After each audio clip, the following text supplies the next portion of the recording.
કપાસમાં 2000નો ભાવ કોકદીક બાબરામાં, કોકદીક અમરેલીમાં, કોકદીક બોટાદમાં તો કોકદીક રાજકોટમાં બોલવામાં આવે છે। 2000ની સપાટી માત્ર દેખાવ પૂરતી બતાવવામાં આવે છે। તો શું આ પાછળનો હેતુ કેવો હોઈ શકે? ખેડૂતો ફરીથી વાવેતર તરફ પ્રેરાય એટલા માટે 2000નો ભાવ બતાવવામાં આવે છે કે ખરેખર આવો ભાવ સારા માલ હોય, સારી ક્વોલિટી હોય, ઉત્તમ ક્વોલિટીના માઇક હોય, લંબાઈ હોય એવા માલમાં થાય પણ છે?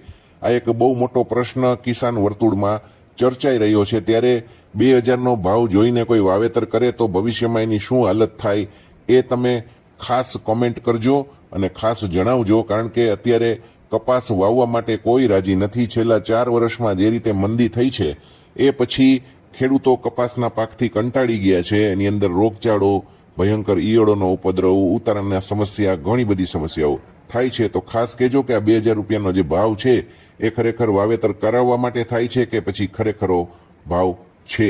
મિત્રો, આ પેજને અત્યારે જ અવશ્ય ફોલો કરજો, સબસ્ક્રાઇબ કરજો, લાઇક કરજો।